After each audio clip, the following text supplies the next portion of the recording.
जैसी मैं इधर उधर भटकूंगा अपने आप ही मेरा स्टीयरिंग जो है इसका काम करने लग जाएगा। अब क्रूज कंट्रोल पे इजीली चल रही है, ठीक है, मैंने छोड़ दिया इसको। अब देखो मैंने थ्रॉटल से पैर डाल लिया, सब चीज़ों से पैर डाल लिया।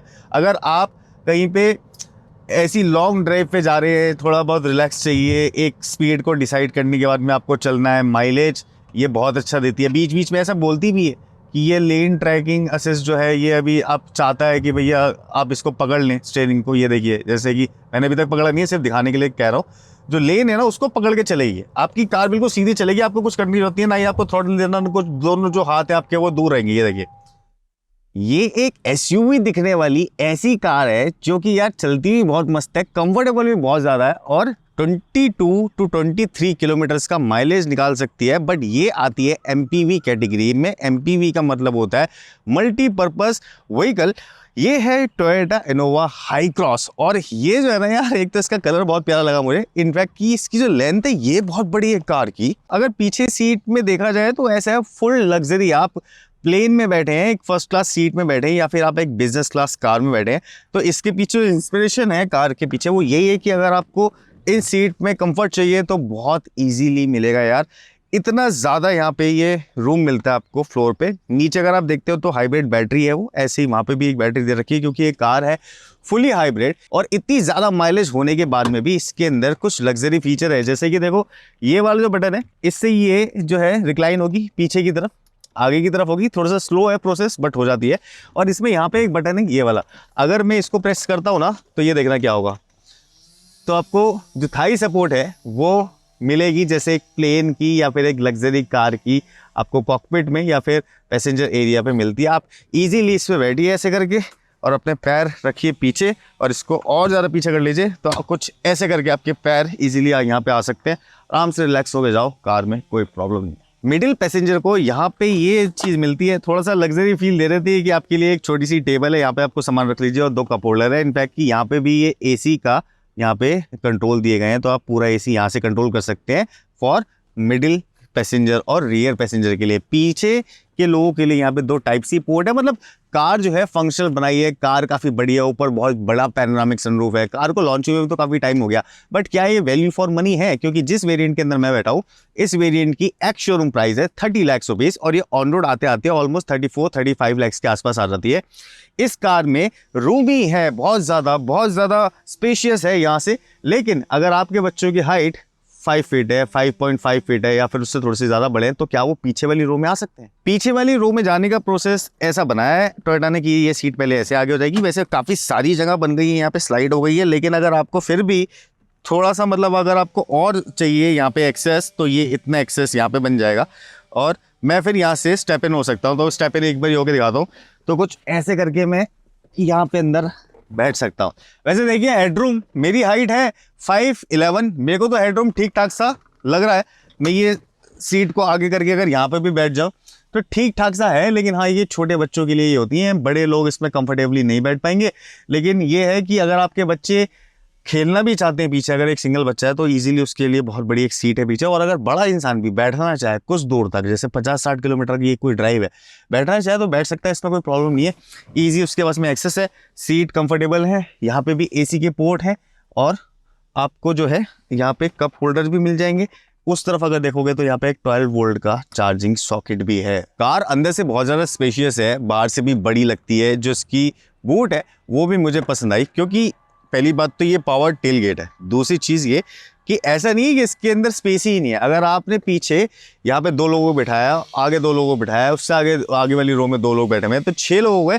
6 लोगों का सामान 2-4 दिन का इजीली इसके अंदर ऐसे छोटे छोटे वाले या फिर बड़े वाले 2-3 बैग्स या फिर छोटे छोटे वाले काफ़ी सारे बैग्स आ सकते हैं। अगर आपके घर में 3 छोटे छोटे बच्चे हैं तो यहाँ पे ये तीसरा हेडरेस्ट भी लग सकता है, आप इसको लगा सकते हैं और 3 बच्चों को पीछे इजीली बिठा सकते हैं। यहाँ पे तो आपका लगेज आ गया, बट छोटी मोटी चीज़ें रखने के लिए यहाँ पे भी काफ़ी सारे स्पेस है। वाटर बॉटल्स वगैरह, कुछ खाने की स्नैकिंग वगैरह अगर आपको करनी हो तो स्नैक्स वगैरह यहाँ पे रख सकते हैं। कार दिखने में बहुत बड़ी है, इसमें आप फैमिली आउटिंग कर सकते हैं, कैंपिंग कर सकते हैं, दोस्तों के साथ एक फन पार्टी भी हो सकती है बहुत बड़े तरीके से, क्योंकि अंदर बहुत स्पेस है, दिखने में बहुत ज़्यादा अच्छी लगती है। और आगे से जो इसका ये एसयूवी लुक है वो इसको एमपीवी की कैटेगरी के अंदर कहीं पे भी डालता नहीं है, जबकि ये एमपीवी कैटेगरी के अंदर आती है। इसका ये जो इंजन है ये है 2 लीटर पेट्रोल का इनलाइन 4 इंजन। इसके साथ में एक बैटरी और मोटर भी है जो कि इसको हाइब्रिड बनाती है। इसी की वजह से ये रेड लाइट पे या फिर ट्रैफिक में स्टार्ट नहीं होती है, ये अपनी बैटरी पे चलती है। और जब भी आप इसको कोल्ड स्टार्ट करने की कोशिश करेंगे, सुबह सुबह आपकी कार को जब आप स्टार्ट करते हैं तो उसमें क्या होता है कि वेयर एंड टेयर बहुत ज़्यादा बढ़ जाता है। ट्रैफिक के अंदर भी वेयर एंड टेयर 75% के आसपास का होता है। इसके अंदर वो चीज़ें सॉल्व हो जाती हैं। कैसे? क्योंकि ये अपना ऑलमोस्ट जो इनिशियल जो स्टार्टअप है वो हमेशा बैटरी पे लेती है। उसके बाद में जब इंजन गर्म होता है तब वो इंजन अपने आप ही चल पड़ता है, स्टार्ट हो जाता है। बैटरी पे रेड लाइट पे खड़े हो, कोई टेंशन नहीं है, अपनी आराम से ये बैटरी पे ऑन रहेगी। ट्रैफिक के अंदर हो, कार स्टार्ट नहीं होगी, बैटरी पे चलती रहेगी, काफ़ी देर तक चलती है। उसके बाद में जैसी बैटरी ड्रेन होनी शुरू आती है तो ये अपने इंजन पे स्विच आती है। इट मीन्स कि इंजन ऑन हो जाता है। और इसमें जो इंजन है ना वो भी काफ़ी पावरफुल दिया गया है, यानी कि 183 का ये हॉर्स पावर जनरेट करती है भाई। 183 का हॉर्स पावर इतनी बड़ी कार के अंदर, ठीक है। और अगर आप सिंगल 2 लोग बैठे हैं तो इसके अंदर मजा आने वाला है स्पोर्ट्स मोड में, वो मैं अभी चला के दिखाने वाला हूँ। 188 न्यूटन मीटर ऑफ टॉर्क ये जनरेट कर देती है। वो माय गॉड, ठीक है ना, एक एमपीवी के पॉइंट ऑफ व्यू से। तो चलो एक बार क्यों ना इसकी ड्राइव लेके देखें। ये कार बहुत लंबी बड़ी सी लगती है यार, पीछे से देखो कितना ज्यादा स्पेस है। पीछे आपके बच्चे आएंगे, ऊपर पैनोरामिक सनरूफ का मजा लेंगे लोग, फैमिली, कितना मजा आएगा। और ये जो है यार बहुत बिकती है कार इनोवा की, क्योंकि टोयोटा है और इनोवा है और हाई क्रॉस है और हाइब्रिड है, और ये जो है माइलेज बहुत ज़्यादा देती है। मैं दिखाता हूँ इसका गेज। ये इसका गेज है जो हमने इसके अंदर पेट्रोल फुल करवाया था, ये अभी तक फुल ही है, ये खत्म ही नहीं हो रहा है। पता नहीं क्या सीन है यार, बट खत्म नहीं हो रहा है। देखो इन गाड़ियों की एक खासियत होती है। मैं अभी ना ऐसे ट्रैफिक में हूँ गुड़गांव के, जहाँ पे कि लोग चल रहे हैं फिर रुक रहे हैं, फिर चल रहे हैं रुक रहे हैं, और यहाँ देखेंगे तो पूरा पूरा रेड है। हम थे रोहिणी, दिल्ली का एक एरिया है रोहिणी, वहां से आए हैं हम दिल्ली मुंबई एक्सप्रेसवे पे। जैसा कि मैं बता रहा था कि इस कार का जो फ्यूल गेज है वो नीचे ही नहीं जाता है। इस कार का जो फ्यूल गेज है सच्ची में नीचे नहीं जाता भाई। इतनी कार चला ली मैंने, ये ट्रैफिक के अंदर खड़े हुए हैं भाई, परेशानियों के अंदर खड़े हुए हैं, एसी ऑन है, सब लोग बहुत परेशान है क्योंकि सबके इंजन स्टार्ट है, हमारा इंजन स्टार्ट ही नहीं है क्योंकि हम बैटरी में।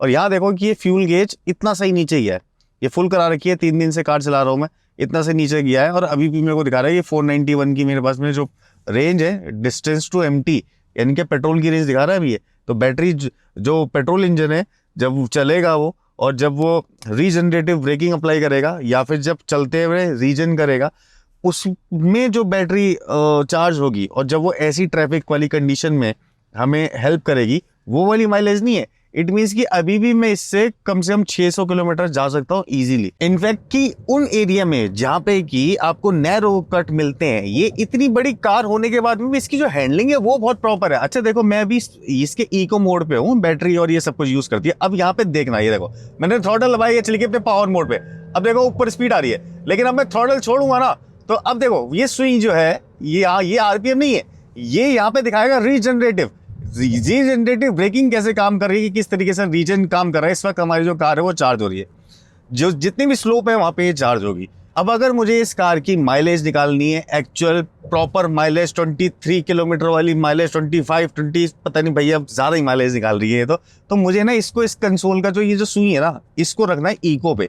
और अगर मैं इसको इको पे रखूंगा तो यार क्या लाजवाब माइलेज निकाल रही है ना। अभी मैंने इसको इको मोड पे लगा रखा है, अब मैं इसको इस नॉर्मल मोड पे लगाने वाला हूँ। यहाँ पे मोड का बटन है, ये मैंने नॉर्मल मोड पे लगा लिया। नॉर्मल मोड पे आप देखोगे तो थ्रॉटल जो रिस्पॉन्स है वो देखो ऐसे बढ़ जाता है। यार ये क्या कहते हैं, इतनी बड़ी कार होने के बाद में भी हाई क्रॉस का जो रिस्पॉन्स है वो काफ़ी अच्छी चीज़ है। अब मैं क्या करने वाला हूँ, इसको लगाने वाला हूँ स्पोर्ट्स मोड पे। ये मैंने लगा दिया इसके स्पोर्ट्स मोड पे। अब यहाँ पे थ्रॉटल एक बार ही देखते हैं, थ्रॉटल रिस्पॉन्स देखो, थ्रॉटल रिस्पॉन्स यहाँ पे आपकी जो 198 का जो टॉर्क है ना वो बहुत एकदम से खींचती है कार। ये इतनी बड़ी होने के बाद में भी ये कार एकदम से खींचती है।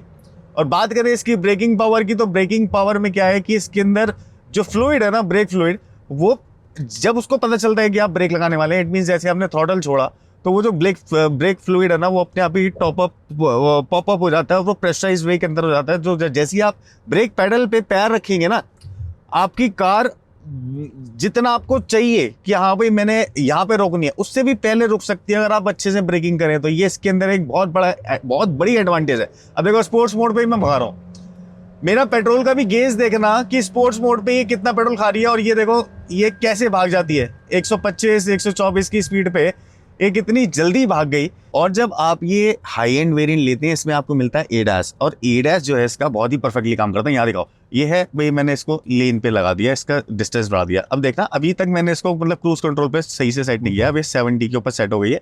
अब यहाँ पे ये अपना जो लेन है, जैसी मैं इधर उधर भटकूंगा, अपने आप ही मेरा स्टीयरिंग जो है इसका काम करने लग जाएगा। भाई क्रूज कंट्रोल पे इजीली चल रही है, ठीक है, मैंने छोड़ दिया इसको। अब देखो, मैंने थ्रॉटल से पैर डाल लिया, सब चीज़ों से पैर डाल लिया। अगर आप कहीं पे ऐसी लॉन्ग ड्राइव पे जा रहे हैं, थोड़ा बहुत रिलैक्स चाहिए, एक स्पीड को डिसाइड करने के बाद में आपको चलना है, माइलेज ये बहुत अच्छा देती है। बीच बीच में ऐसा बोलती भी है कि ये लेन ट्रैकिंग असिस्ट जो है, ये अभी आप चाहता है कि भैया आप इसको पकड़ लें स्टीयरिंग को। ये देखिए, जैसे कि मैंने अभी तक पकड़ा नहीं है, सिर्फ दिखाने के लिए कह रहा हूँ।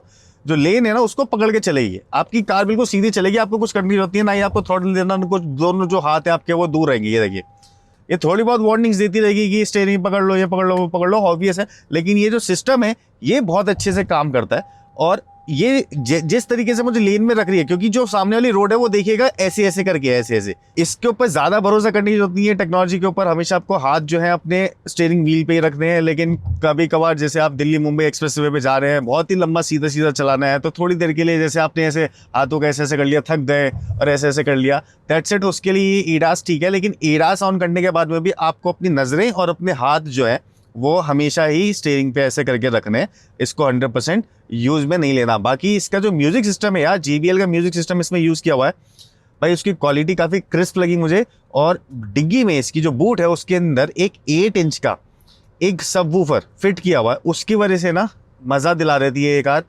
क्यों? क्योंकि उसमें ना बेस का फील आता है।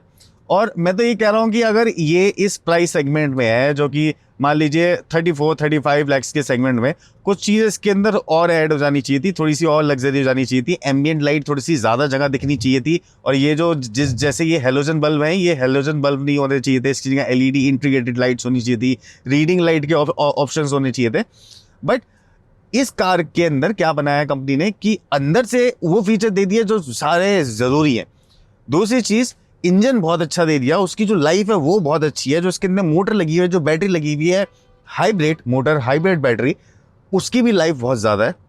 इन इंजन्स की लाइफ बहुत ज़्यादा होती है। और ये जो कार्स होती है ना, ये इतनी जल्दी ख़राब भी नहीं होती। ये जो MPV कैटेगरी की कार्स होती है ना, यानी कि मल्टीपर्पज़ व्हीकल, इनको कभी भी रैशली ड्राइव नहीं किया जाता, इनको कभी भी हार्शली ड्राइव नहीं किया जाता, बहुत पोलाइटली ड्राइव किया जाता है, फैमिली को बिठा के या फिर आपको पैसेंजर अगर बिठाने हो तो। लेकिन अगर फिर भी आपको ये कार भगानी हो तो क्या करोगे?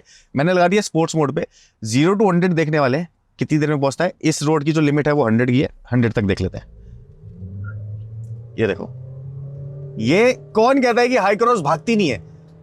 कौन कहता है कि ये इतनी बड़े साइज की कार के अंदर जान नहीं है? ये देखना कैसे ड्रैग कर रही है यार। ओ माय गॉड, 100 तक तो ये पहुंच गई। अब तो मैं इसको उससे भी आगे ले गया। तो टाइमर नीचे आप लोगों के पास में चल रहा होगा। कार के अंदर पावर है, टॉर्क है, कार की हैंडलिंग अच्छी है, और सस्पेंशन सॉफ्ट है, हार्ड नहीं है, स्टिफ नहीं है, सॉफ्टर सस्पेंशन है। फैमिली कार टाइप सी ये प्रॉपर कार है। और ये वैसे भी मेरे को लगता है कि काफ़ी अच्छी कार है। 2-4 पॉइंट ऑफ इम्प्रूवमेंट जो आपको मैंने बताया वो हैं इसके अंदर। उसके अलावा ये जो कार है ना, एक नंबर कार है। अगर आपको इन्वेस्ट करना है अगले 15 साल के लिए, क्योंकि ये पेट्रोल है और इलेक्ट्रिक है, तो 15 साल चलेगी। अगर 15 साल तक एक ही गाड़ी चलानी है इतनी बड़ी और उसमें इन्वेस्ट करना है, तो मेरे हिसाब से ये गुड चॉइस हो सकती है। बाकी आप लोग कमेंट करके बताइए कि आपको टोयोटा की हाई क्रॉस या फिर टोयोटा की और गाड़ियां कैसी लगती है। मेरा काम था एक वीडियो बना के दिखा देना, आपका काम है प्यार दे देना हमें, सब्सक्राइब बटन को दबा के। नेक्स्ट वीडियो में मिलता हूं, तब तक के लिए बाय बाय।